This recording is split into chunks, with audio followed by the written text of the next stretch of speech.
right, as everyone kind of filters in, if you feel like saying hey in the chat and letting us know where you're zooming in from, because I know we're based here in Las Vegas at Black Mountain Institute, but I know we've got folks from all over the country, maybe even all over the world. So if you want to say hey and let us know where you're coming in from, please do. We've got folks from New York City, Chicago, New Jersey, New Hampshire. I'm from New Hampshire originally, Durango. Amazing. All right. So we'll go ahead and get started. Thank you all so much for being here. We're so excited for this event. This is our first virtual event of the spring season. I'm Krista Diamond. I am a program assistant here at Black Mountain Institute. I'm also a second year fiction MFA here at UNLV. And I want to thank our sponsors for this event, the Black Mountain Institute, the Rogers Foundation, and the College of Liberal Arts. Just a few kind of housekeeping things. Folks in the audience will be muted during this programming, but I encourage you to submit questions via the chat. We will talk for a bit, myself and Eric and Kayla, and then we'll pivot to a Q&A. So you're welcome to submit questions at any point, and we'll get to them once we move on to the Q&A portion of this event. Also want to let you know about a few upcoming events that we have at Black Mountain Institute. We've got some virtual events, so this applies to everybody here, even if you're not here with us in Las Vegas. We have a SAW workshop, that's the Sequential Artists workshop, Narrative Voice in Comics with Tom Hart on April 8th. And then we have a few more of these virtual events on kind of professional topics. On April 14th at noon Pacific, we will be doing an event with Lance Cleland from Tin House on applying to residencies and workshops. And then on May 11th at 4 p.m. Pacific, we will be doing a virtual event on pitching your stories to editors with Heidi Kaiser from Desert Companion here in Las Vegas and Peter Rubin, who's head of publishing at Long Reads and The Atavist. And we have many more virtual and in-person events. If you're here in Las Vegas or elsewhere, take a look at blackmountaininsitute.org/live experiences to see the entirety of our upcoming programming. That link is in the chat, so take a look at that. With you, we do want to acknowledge that UNLV operates from the city of Las Vegas, traditional homelands and unceded territory of the Nuwuvi, or the Southern Paiute people. We encourage everyone in this space to engage in shared stewardship of the land, continue learning about the indigenous peoples who work and live and are still living on this land since time immemorial, including the Las Vegas Paiute tribe and the Moapa Band of Paiutes, and about historical and present realities of colonialism. So now today for our virtual event on finding and working with literary agents, I'm going to introduce our two wonderful guests. Kayla Lightner is an agent and rights manager at Aisha Pandey Literary. Prior to joining APL, she was at Liza Dawson Associates. Kayla is a member of the Association of American Literary Agents, and she has served on their DEI community. She's also served on the Adult Internship Grant Committee for We Need Diverse Books. A Georgia native, she earned her BA in English from Vassar College. And before finding her way to publishing, she held various positions, including a fashion market assistant at Harper's Bazaar and a freelance writer at Creative Loafing Atlanta. An adventurous reader, Kayla loves stories across commercial fiction, literary fiction, and nonfiction that masterfully straddle the line between storytelling and teaching her something new. When not reading, she can be found writing, searching for the perfect red velvet cake, which we've got some good red velvet cake here in Vegas if you ever want to come through, and reminiscing on her rugby days. And we also have with us Eric Smith. Eric Smith is a literary agent and young adult author from Elizabeth, New Jersey. As an agent with PS Literary, he's worked on New York Times bestselling and award-winning books. His own most recent novels include the YALSA Best Books for Young Readers selection, Don't Read the Comments, with Inkyard Press. You Can Go Your Own Way, also with Inkyard Press, and the anthology Battle of the Bands with Candlewick, co-edited with the award-winning author Lauren Gibaldi. His latest book, Jagged Little Pill, the novel, was written with Alanis Morissette, Academy Award winner Diablo Cody, and Glenn Ballard, and is an adaptation of the Grammy and Tony Award-winning musical. A lifelong lover of writing and books, he holds a Bachelor of Arts from Keene University in English and a Master's in English from Arcadia University, where he currently mentors MFA students. He lives in Philadelphia with his wife and son and enjoys video games, pop, punk, and crying over every movie. All right, now please help me in welcoming Eric and Kayla. I'm just imagining everyone clapping in my mind. Thank you for those wonderful introductions. Yes. Thank you both for being here. So I'm kind of gonna get right into it. I wanted to put on this event because there are so many writers. You know, we meet them here at UNLV in our MFA. You know, I was just at AWP a couple weeks ago chatting with writers.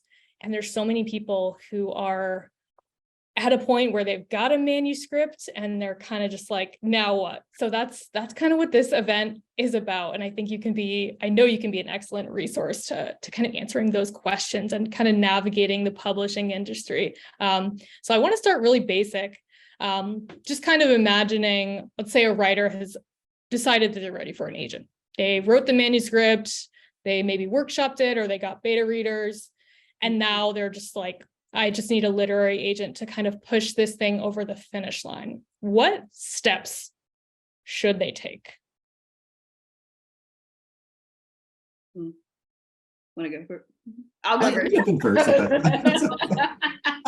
I'm happy to take a stab at this first. I would say the place to start is doing your research. And so I think it's very easy once you decide you're at a point where you want to start querying agents for representation to get caught up in the excitement of it. Like, I just want this out. I just want to share this with people. And, you know, that is completely understandable. It's a really exciting time. But I think you do really well to pause and really take the time to research what agents will be the best fit for your book. And there are multiple ways that you can do that, which maybe we'll get into it a little bit.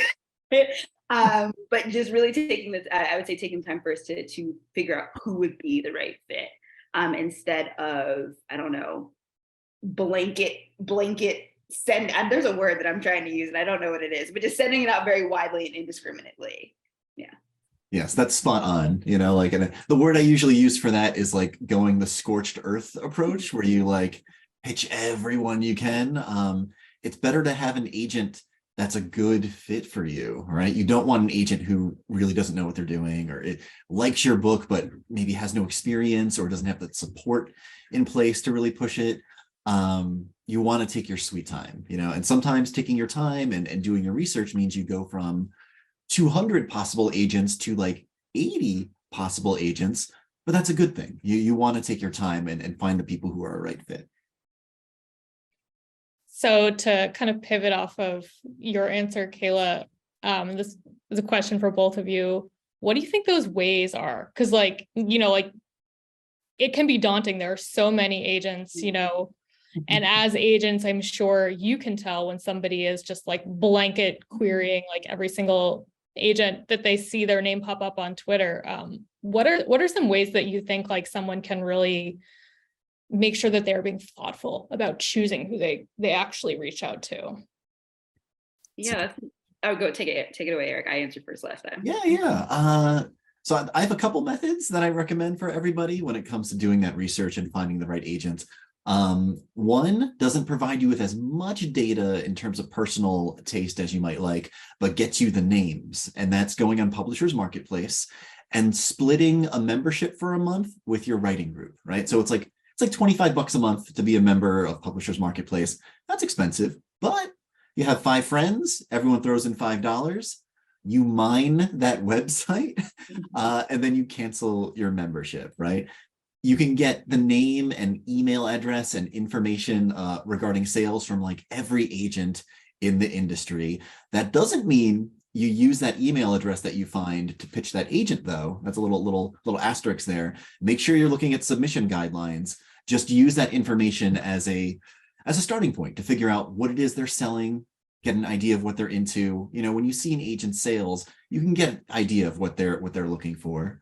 The other thing that you do after that, you have those names, or maybe you don't use Publishers Marketplace and you decide to just use your bookshelf. Look up the authors that feel like they're comparable to what it is you're writing, right? If you're writing young adult books, look at your bookshelf. You have all those resources just sitting right there.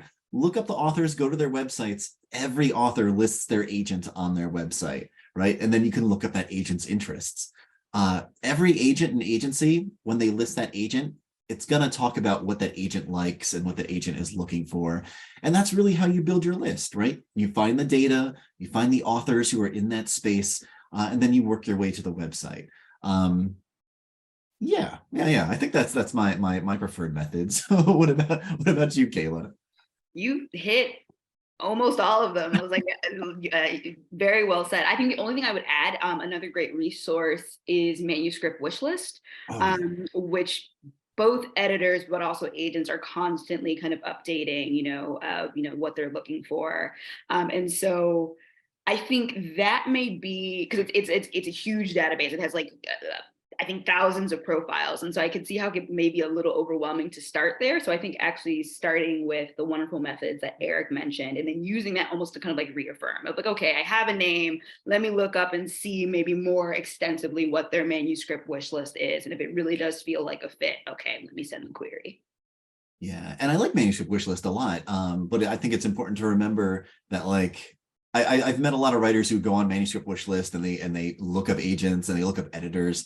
And you're like, oh, well, I've pitched everyone I could on a manuscript wish list, but not all of us are on there, right? Yeah. Like, I know I have a lot of colleagues who like don't even have a social media profile, right? They aren't very online like some of us are. So make sure you're doing the more tedious approaches, like Publishers Marketplace and researching agent websites, because some really big names in agenting, they don't do social media. They don't do those profiles anymore. Jim McCarthy is an awesome example. Like he's like a titan of children's literature, but you're not going to find him on Twitter or manuscript wish list. So once you've hopefully found the right agents to query for you, then you want to move on to querying. So I want to talk a little bit about the query letter, because I'm curious as agents what your take is on this. I've heard from some people like the query letter is super formulaic, which I think for like creative people is like, oh, we're not used to writing formulaic things. But then I've heard from other people. A few years ago, I was chatting with the writer Kristen Arnett, and she was like, you should approach querying like you're writing a letter to a friend, and it's like warm and personal. Mm-hmm. So I'm curious, like when you are receiving all those query letters that you receive, do you like the kind of formula, with like the comps, the quick synopsis, sticking to like a page, or do you appreciate when somebody is like a little bit more creative, a little bit more personal?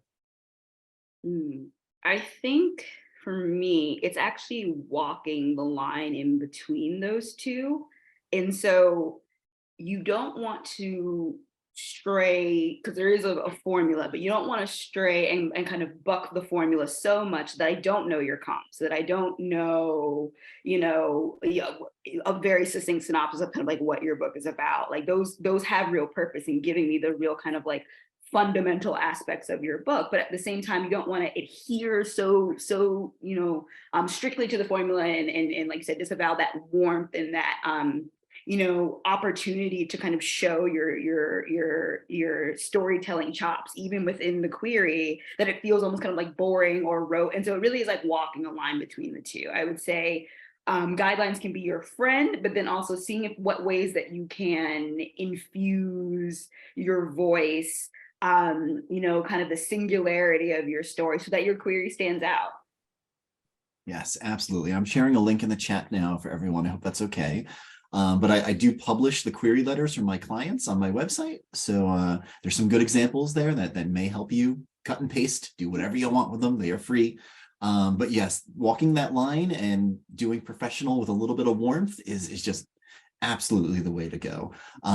Sort of going overboard on the being creative side, I've seen it done really poorly where someone will like write a query letter in like the voice of their character, or start off the query letter with like quotes from their own book. And like, you got to remember, when you do a query letter in the voice of your character, or you send a query letter with a quote from your own book, that's making us assume the writing in the query, and that one writing in that little quote there is representative of the entire book, right? So if like you paste that memorable quote from your book there, and I don't think it's good, that's not a good way to start it off, right? Even though it's trying to be a little more creative.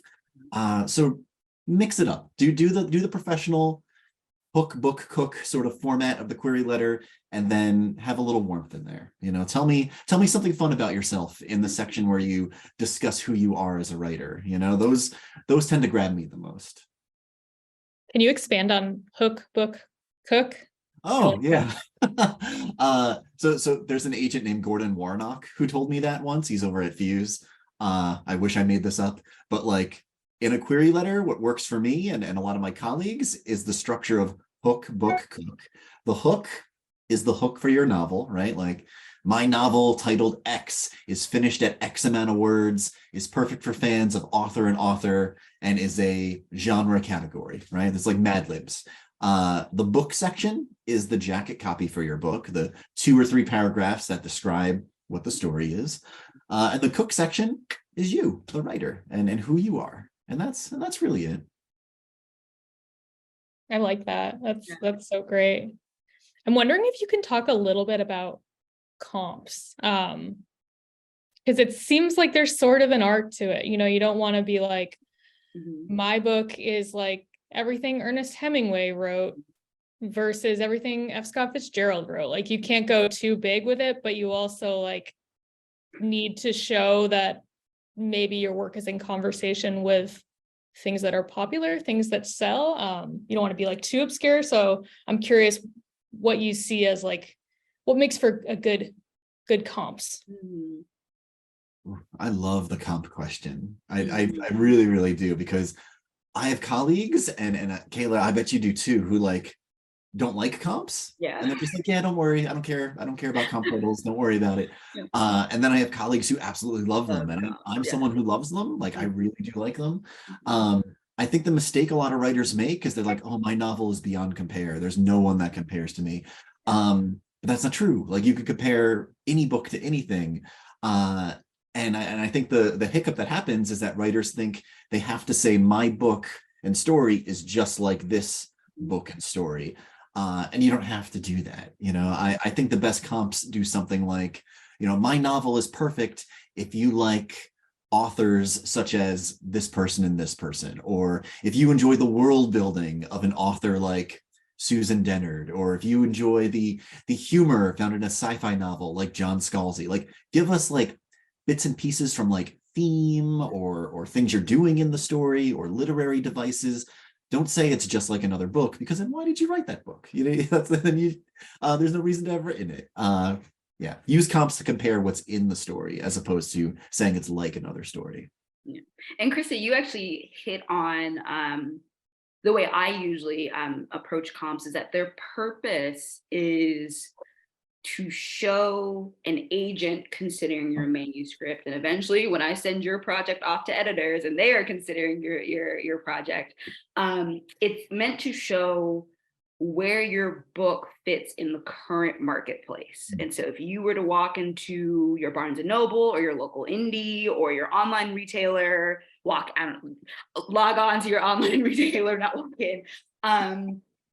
Comps are the books that would be on either side of yours on the bookshelf, right? And so key emphasis on current marketplace. And so Krista, when you said, you know, maybe don't swing for my book is just like, you know, Ernest Hemingway's works or F. Scott Fitzgerald's works. It's not so much like the grandeur of those authors, like, yes, of course, but also it's the fact that they're old, like no shade to them, like they are dead, but they're dead, but also old. It's like old. And you want your comps to be from the last 3 to 5 years, usually, like, give or take. And of course, like, there are exceptions. And so current showing comparing to a current marketplace is really important. Now there are cheats that I definitely use if it really feels like a book is speaking to a work outside of that 3 to 5 window, or if it's a classic. And I'll often say, you know, this work is in the tradition of XYZ, and then ground it with some more current comps. So there's some ways to finagle that. But remember, comps are meant to show where your work fits in the current marketplace. That's perfect. That was a perfect aside too, like saying like in the tradition of, because whenever I bring up the try not to use old books question, someone inevitably says like, oh, well, it's a Jane Austen retelling. Why can't I bring up Pride and Prejudice? Well, of course you can. Of course you can do that. Or like someone's writing literary fiction. They're like, oh, my story is a lot like, I write a lot like Donna Tartt, you know, and Donna Tartt only emerges every 10 years to give us a book and then disappears, you know? Like a mythical creature. Yes. So like, it's okay to bring her up, you know, in the tradition of authors like, totally fine. And I also want to, not to kind of drag this question out. I know sometimes with comps, people also ask about non-book comps, like movies, TV shows. And I think agents also like vary on how they stand on that. I think if it's really apt, then yeah, absolutely use a film comp or a TV comp. Make sure you also have a book comp in there, but you know, that's fair game too. I was going to ask that, so I'm glad that you said that. So we've kind of danced around this question, but I'm curious, what do you think the most common mistakes you see writers make when they query you? Eric already mentioned one of, or the one that would have first come to mind of, my book has no comparison, or I can't think of a comp for my book. But I also think confusing the query for an extremely detailed synopsis that stretches on for pages and pages and pages. The whole point of the query is to get me excited to read your book, to request pages. And so you really want to hit on the key points of the novel, you know, or not just novel, but the book, you know, of who's the main character, what do they want, what obstacles are arising to prevent them from getting what they want, and what happens if they don't achieve what they want, the stakes. And that's really all I need to know, as well as like comps, title, word count, all that good stuff. So a lot of sometimes you can tell writers are stressing up, I need to get every little detail in so you can understand, so you can fully get what this book is, and then you end up with a query that's 3 pages long. And I feel like the most common mistakes I see in query letters that make me pass usually have to do with something like regarding something fundamentally wrong with the book, you know, and I feel like these are mistakes that probably aren't the writer's fault. Maybe they haven't had beta readers, maybe they really aren't quite sure what category they're writing in, but like, you know, I'll get like a middle grade novel and like the main character is like a 30-year-old man or something, or like a young adult book and it's like 250,000 words, you know, and like these mistakes happen, you know, like if you don't have beta readers, you know, you could make these sort of stumbles. You know, not everyone has like access to things like these. And then the other one, and maybe this one's a little more like nefarious by accident. It's when like people like disparage other writers and even their own genre. Like I see that a lot. You know, like, oh, my YA novel is so much better than the stuff that's out there today. Well, you just pitched your book to an author who writes young adult books. I don't want to read it now. Like, so like, you know, just don't talk down about your genre. Don't disparage other writers.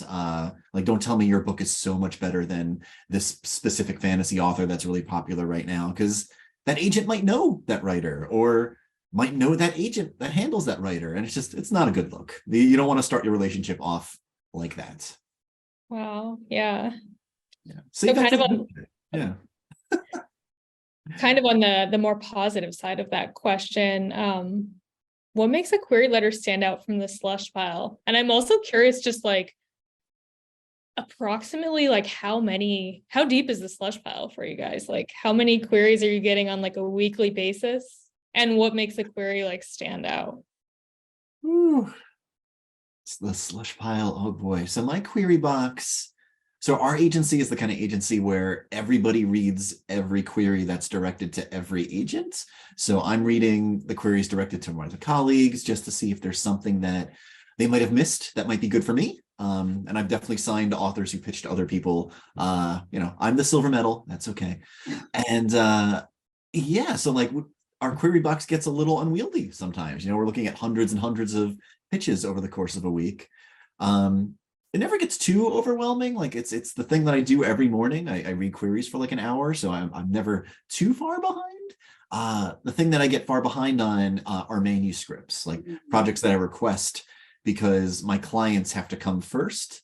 Like right now I have like 4 client novels that I'm working on, which means those manuscripts are getting backed up. But that's normal for most agents across the board.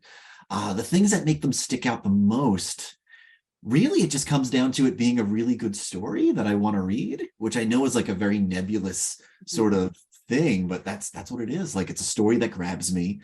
But a thing that'll get me when it comes to that story is in that book section where you're describing your story. And it's when you describe 3 things very well. You describe what the stakes are for the character, you describe the character and you make me care, and then you tell me why they can't walk away, right? So there's a writer, I'm sorry if I'm talking too much, but there's a writer named Jay Kistler over at VCFA, she's a teacher there, and she says that stakes a character can walk away from are stakes your reader will walk away from, right? So like if I don't know what the stakes are and I don't know why they can't walk away from the situation, it's probably not going to be a story that grabs me. You want to make sure you get that across. So get me the stakes, get me the character, let me know why they can't walk away. And I'm more likely to request the book. Yeah, that's excellent. I don't have any pen or paper, but if I could, I would take a note because I think that's an excellent point.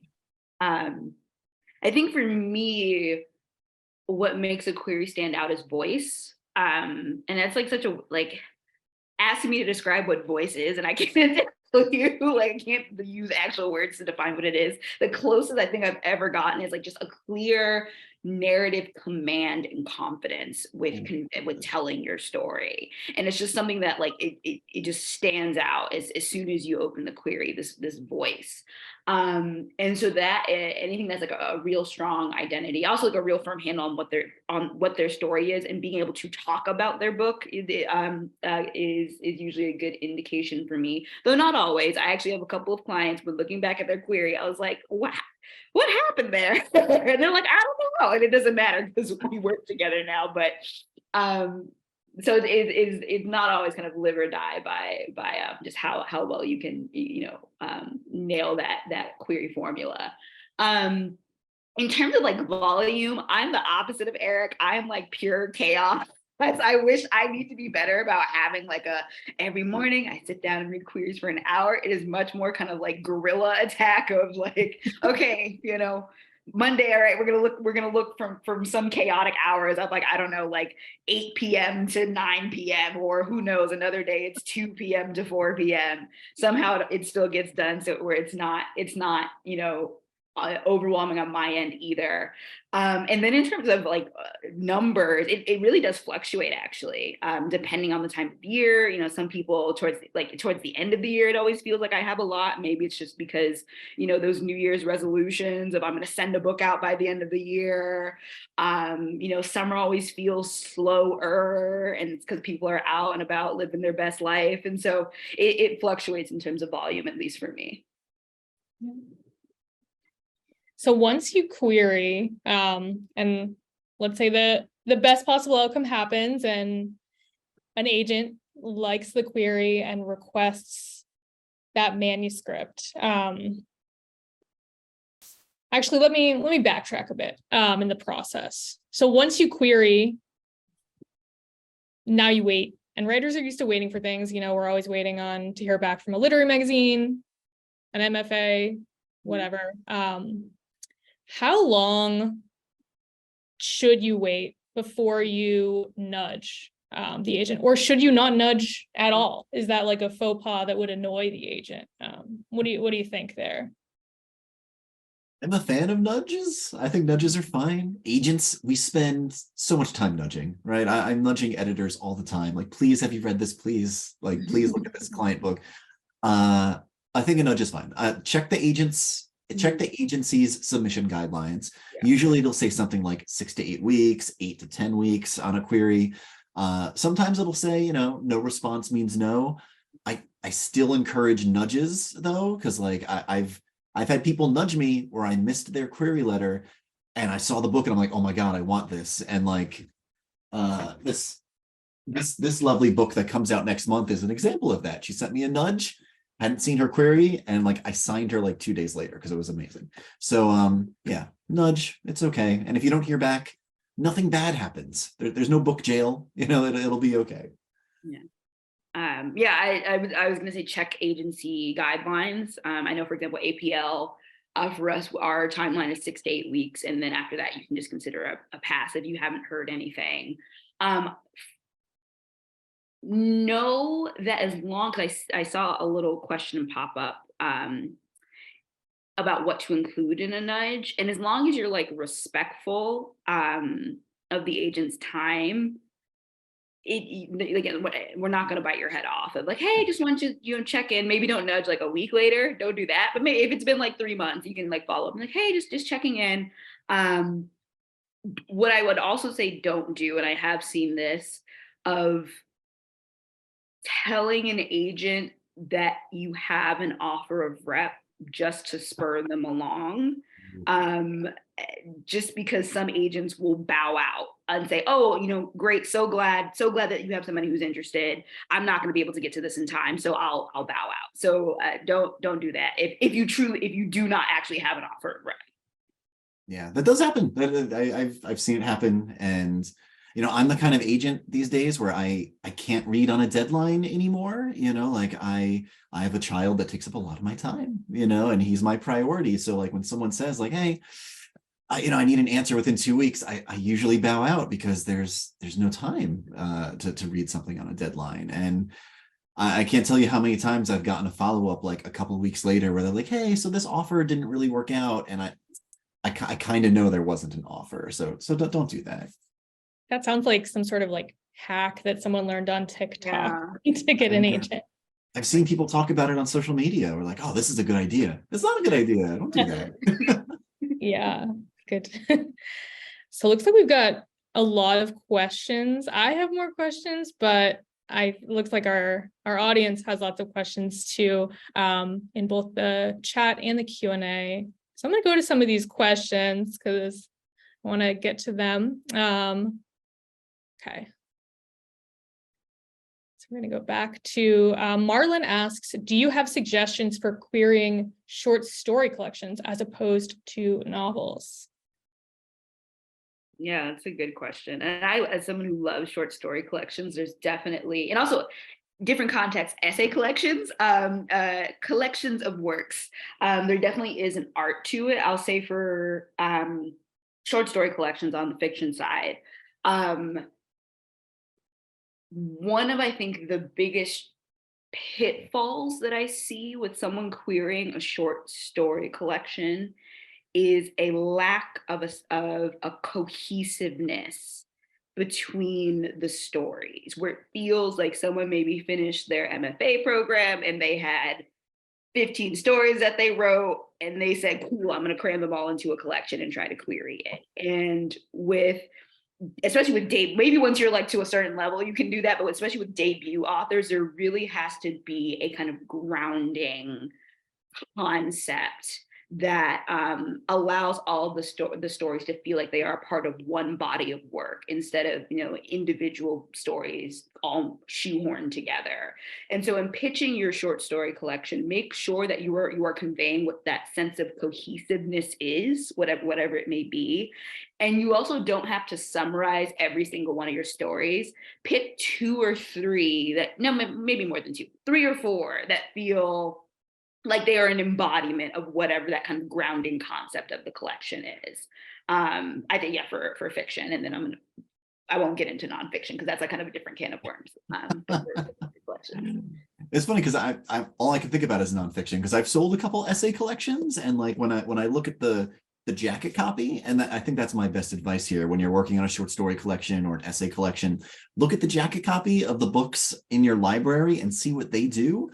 They almost always sum up the collections with like a paragraph that gives us a bit about what the theme is and the why of the collection, and then like a sort of like bullet point list of like 3 or 4 of the essays or stories that say like, and in this collection you'll read like 4 little blips about like these unique stories, these unique essays.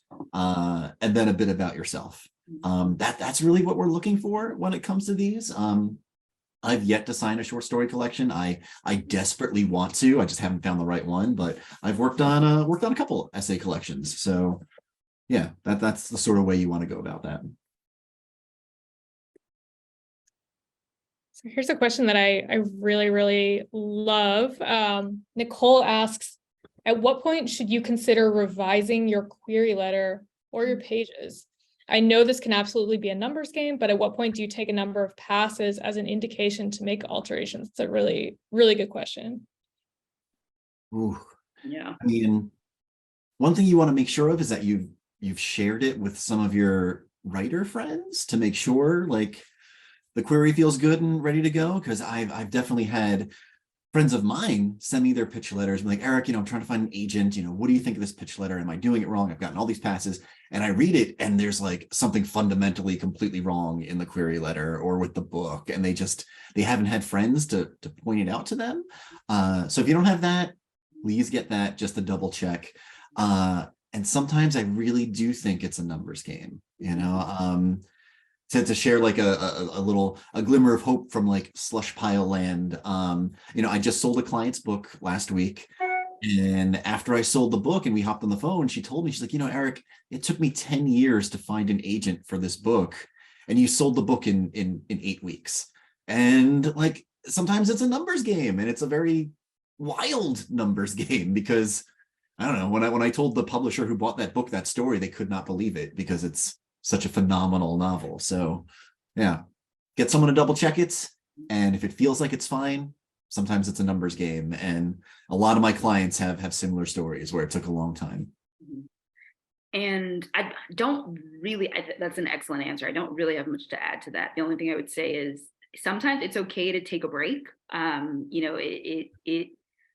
I won't say walk away from something, but like putting maybe not putting a project in the drawer, putting it on a shelf and working on something else, especially if you're constantly coming up against passes that are either generic or if they have like some type of specific feedback and you've integrated that and you're still not getting any bites. Sometimes just walking away from something and taking time on something else creatively will unlock things for you for that project that you set aside for a little bit. And like, please don't feel like shelving a book and setting it aside means that book is dead, because like I have numerous clients who their option book, like the second book the publisher bought from them, was that trunked novel, was that novel. Yeah, happens all the time. So there's a really interesting question about comps from Sam. Is it okay to use 2 novel comps and a film comp, or is it best to only use 2 comps? So kind of like, how many comps can we throw in there? I think that's good. Yeah, 2 novel comps and a film comps. Usually 2 to 3 in your query is fine, I think. Yeah, don't overthink it too much. I will say quality over quantity with comps. Yeah. And so it should really feel like, oh yes, this is there's some type of not a shared quality with the book that I'm selecting, instead of, oh, well, if I have 10 comps, that must mean something. No, it doesn't. So Brenna has a publishing question, and we haven't talked about the great stuff that happens once you get an agent and your book is actually being shopped around. So I think this is a good thing to talk about. Brenna asks, why do some books end up on the shelves at big bookstores like Barnes & Noble and some don't? Should we factor this in when deciding who to query? I mean, that's a little of a hard question to answer, because your agent doesn't make those decisions at all. That's wildly out of our control. That's something that's on the control of the sales team at the publishing house, right? And not even with them. It's the person who selects it at the Barnes and Noble. So yeah, I don't think you can really consider that when it comes to it. One thing you might consider is looking at the publishers the agent sells the books to the most, right? So if they're mostly selling books to like digital only presses or academic presses or something, and that's not the goal you have for your book, maybe that agent isn't the best fit for you. There's nothing wrong with academic presses or digital presses. I love them. But that might not be where you want your book. So maybe that's something to consider. Yeah. Well said. I have nothing to add.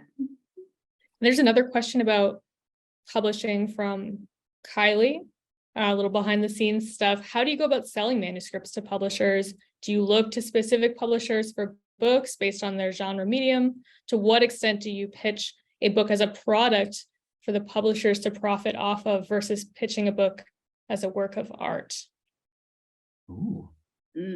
Well, first, I light a candle. No, I mean, I'm sure some agents do, and you know what?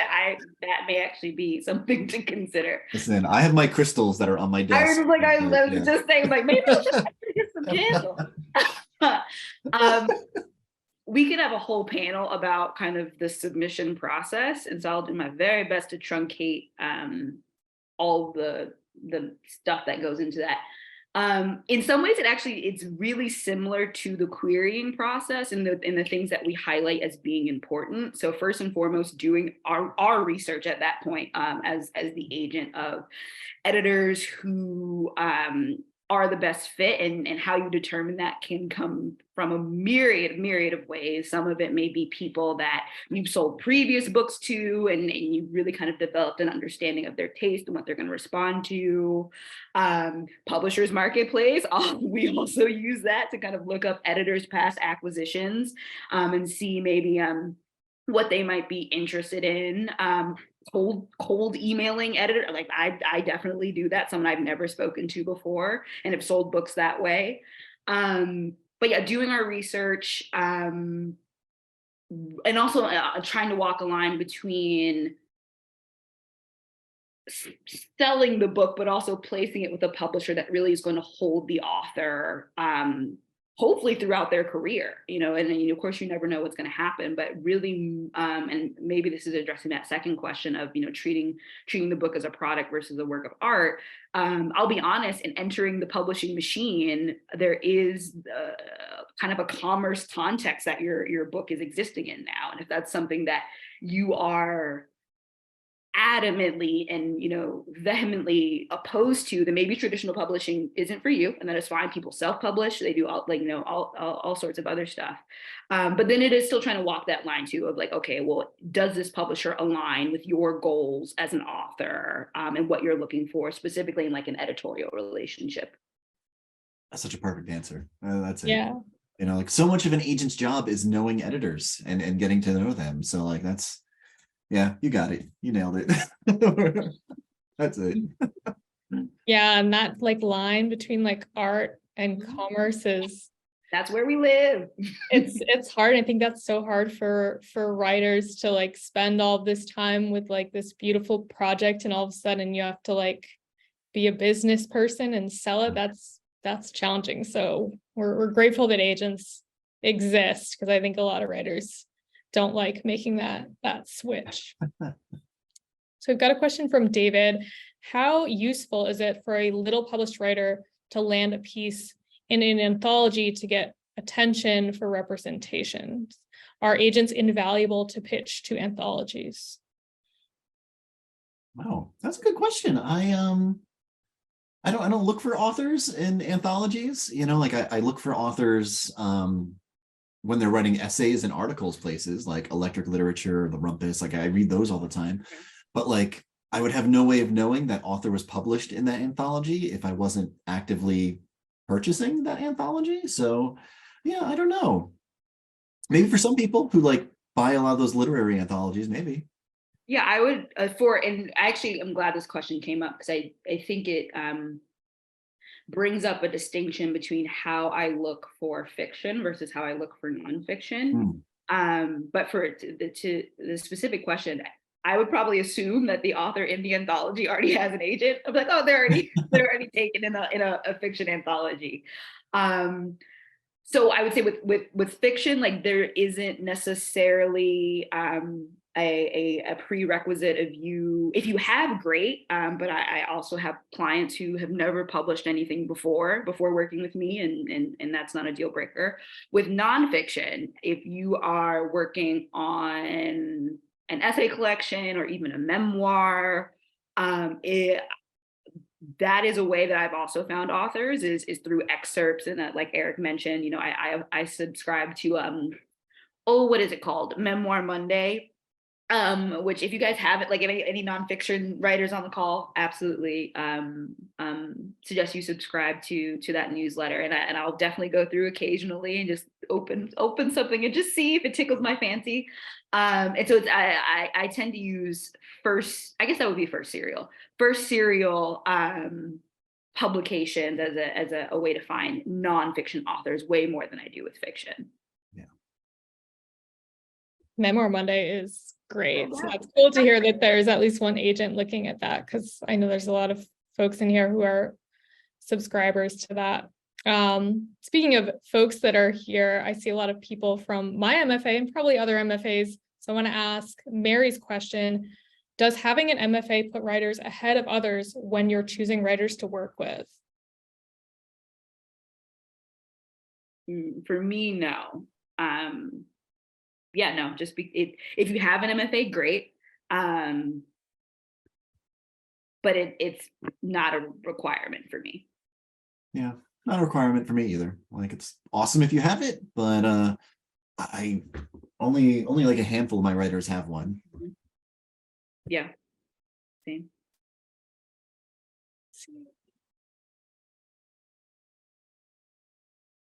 Got some other questions, and I am looking at both the chat and the Q&A. So if you put your question in either one of those, that's totally fine. Hattie asks, how would I go about finding an agent when my book is atypical? It's an illustrated memoir. I also want to primarily work in children's book field, but this memoir is an adult book. Some agents say they only do adults or children. Also, even the writing of the memoir itself is atypical, so it's hard to know what kind of agent to look for. I like that question about the kind of visual aspect of it. Yeah. I mean, I would worry about the first book first, right? And not be too concerned about the other projects. Because it's pretty normal to potentially leave one agent and go find another, or get a co-agent. You know, a lot of my authors write picture books. I don't know how those work. I have no idea how those work. So we have co-agents, and they go and they find another agent at another agency or someone at my agency, and then we all work together like an Avengers team. It's really, really wonderful, and it's totally normal. As for finding someone for a unique memoir, I mean, you could, and I feel like this person has probably heard this answer before, but you know, look at other memoirs that are a little out of the box and see who those agents are. You know, I think about when you say like illustrated memoir, I think about Lucy, hold on, I have her book on my shelf. Lucy Kinsley, you know, and her wonderful graphic novel memoirs. You know, people that write memoir in that space, like the author who did the Nimona series has that, Noelle Stevenson has that memoir with Harper that's also illustrated in a comic. So there are out of the box memoirs out there, and they had agents. One thing I do like that this question brought up of, you know, if you see yourself as spanning multiple genres or markets. I don't know. I'm torn, because on the one hand, I would say being honest. One question when I am talking to authors about possibly representing them, one question I do ask them is, you know, so do you have anything else in the pipeline? Or another way to phrase that question is, you know, are there any other books that you're excited to write? So I can start to get a sense of whether or not the trajectory of their career is looking like it's in line with what I represent and what I can support. And so I'm torn, because on the one hand, yes, like focus on the one book, but also like if someone's like, hey, I'm gonna one day, I really want to write a romance novel, and I have no heart, and romance novels just don't appeal to me for some reason. I would want to know that. And so I guess it's a matter of, you know, that's going to be something that varies agent to agent. Yeah. Oh my God, that's so funny. I've tried, Eric. I've tried.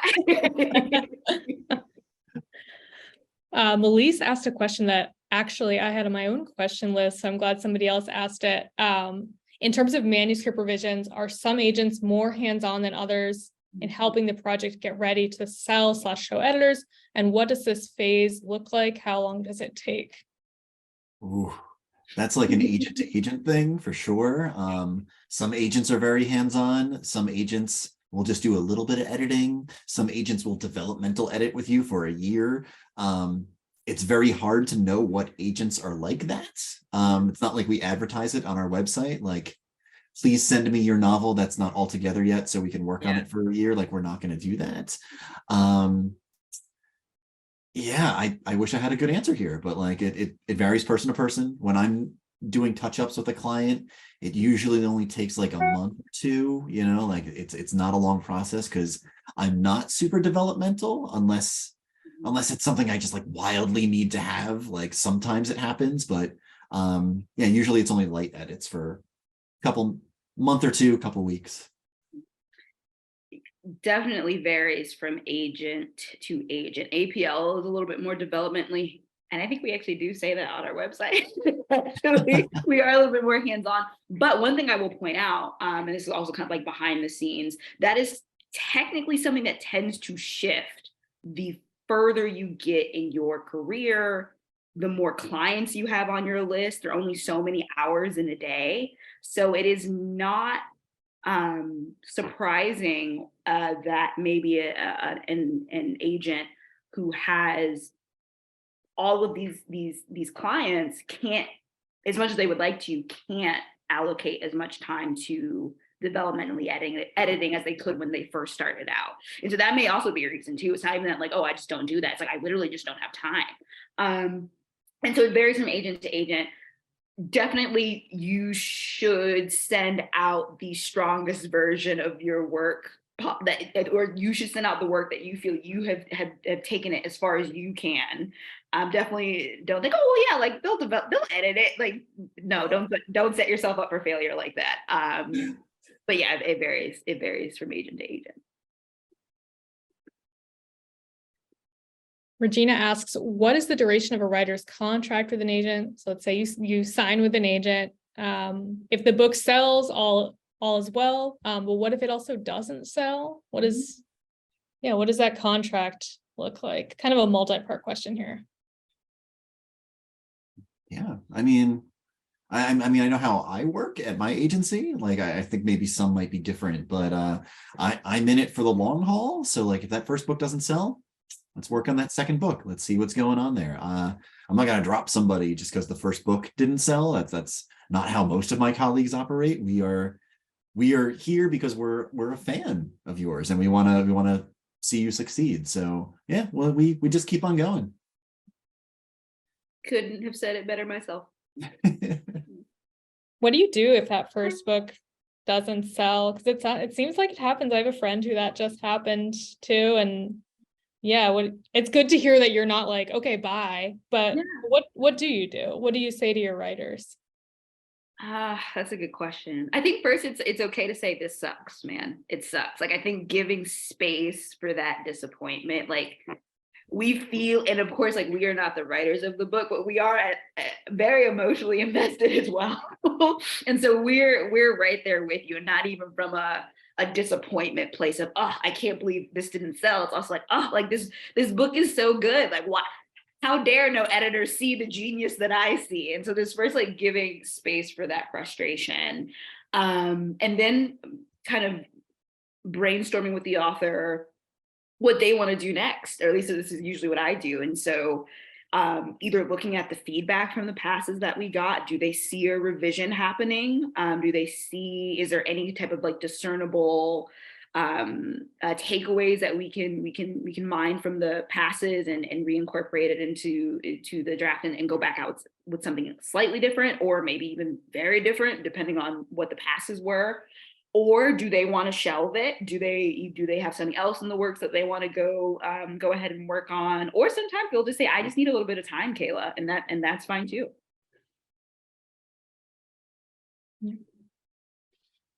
So Lauren has a question about self-publishing, which I think would be great to touch on. What if you self-publish a piece and then later decide to rewrite it and there are a ton of differences now as opposed to then? Would an agent still be interested in this new piece. And I think this is a good opportunity to just talk about writers who have self-published before. Like, is that going to hurt you? Is that going to help you when you're looking for an agent? How does that function?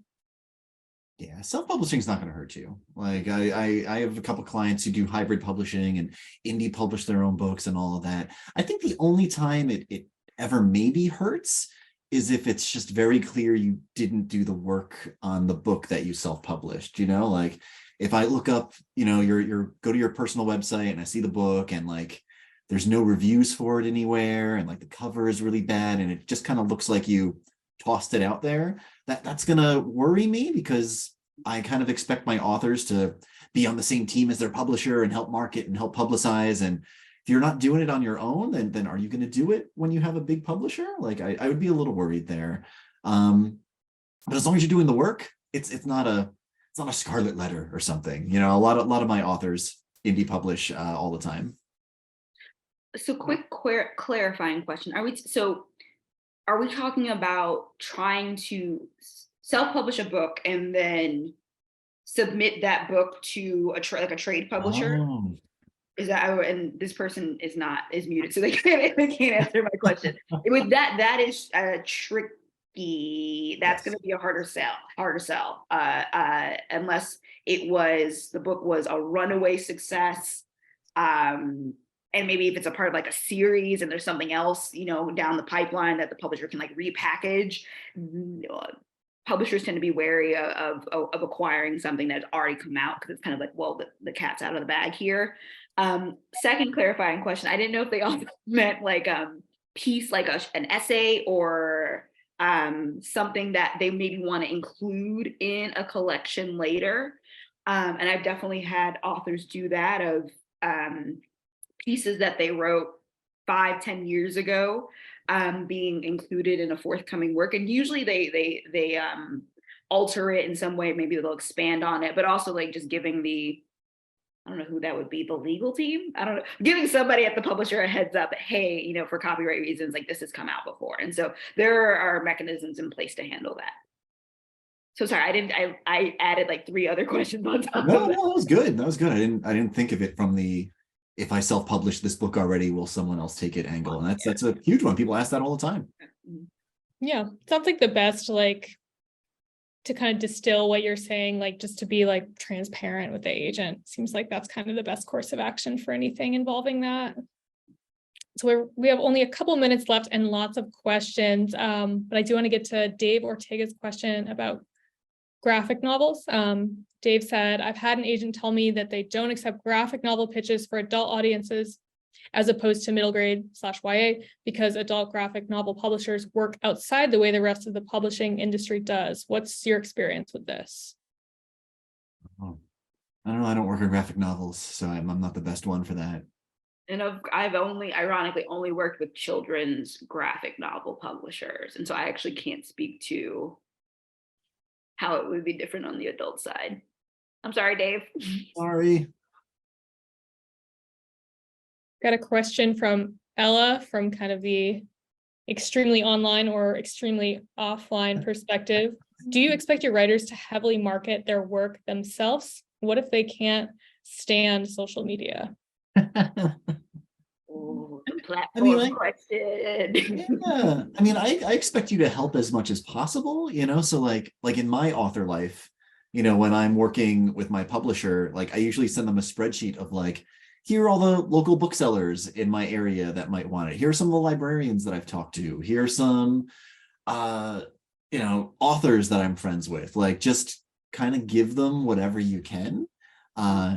If social media is not for you, that's okay. Like you don't have to do a TikTok dance for your book. Not everyone wants to or knows how to do that. Just exist where you're comfortable and help where you can. Yeah. And I know we're at 4. I could do a whole, I don't know. I like geek out when we start talking about platform. I don't know why it makes me so excited. I think actually, no, I do. It's partially because of that question, right? Of, oh, what if I hate social media? What if, it's just not something I find fulfilling, or something I don't want to do. I just don't want to, be that online. And especially with nonfiction, social media is just one element of platform. There are so many other ways that you can start to develop an audience in your own backyard for your writing. If you have a newsletter, back up a website.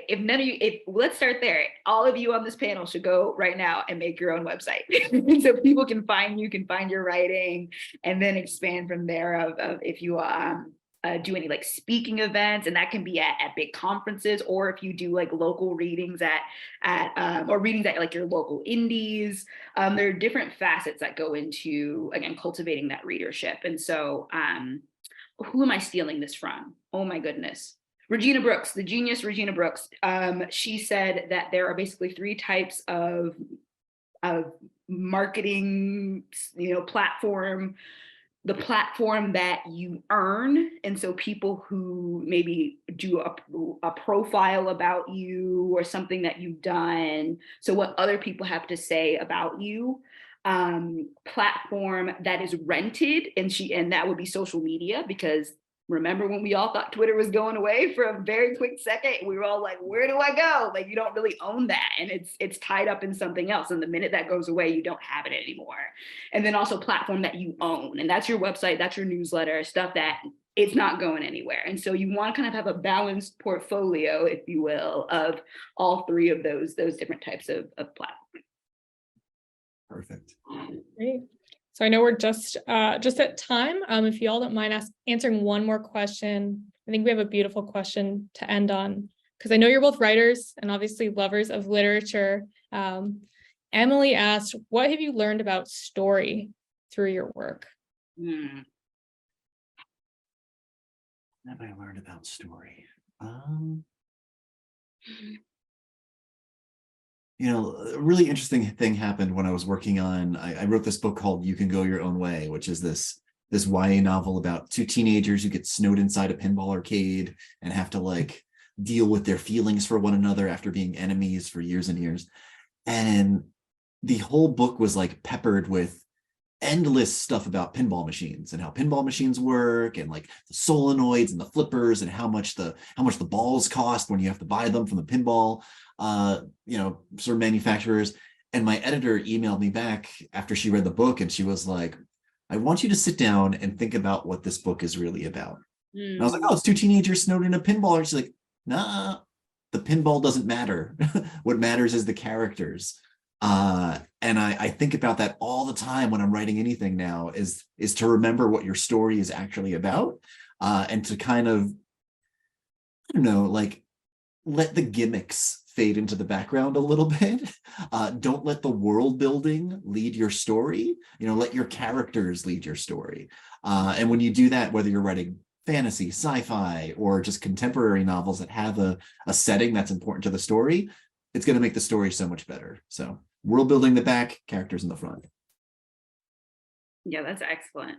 I think the thing that comes to mind for me is, and this is, I might be oversharing, telling like too much about myself, of like sitting in discomfort, which is something that I'm trying to do like in life in general, but especially in writing, of if there's ever a place in either a short piece or a novel that you're stuck on, having both the discipline but also the faith to keep coming back to it until you're unstuck. And it's actually funny that my authors in a lot of ways have taught me that, of I give them this note about something that's not quite working, and them, like, in a lot of ways, I kind of like inspire, like them taking the time to be like, okay, let me really sit with this. This is really frustrating. This is draft 2, draft 3, and just keep coming back to it. Eventually they unlock something that usually is like amazing, right? And so sitting in discomfort, trusting that the biggest problem parts of your work are usually the biggest areas for growth for me. Yeah. I love that. I think that's a great note to end on. Thank you both for being here so much. Thank you to our audience. This was a great turnout. So many great questions. Thank you all for your insightful questions and for being in this space with us. As I mentioned at the beginning, please take a look at blackmountaininsitute.org to see our future virtual events in this series and elsewhere, and in-person events here in Las Vegas. Lawrence has put that link in the chat. again for you all. Yeah, let's give a virtual hand for Kayla and Eric. Thank you both so much. This recording will be on YouTube. So if you want to take a look at this again, take some notes, share it with friends, please do. And we look forward to welcoming you to future events at Black Mountain Institute. Have a good day, everybody. So much. Thank you. Thanks, guys. And thank you, Krista. You crushed it moderating. Oh, yes. Thank you.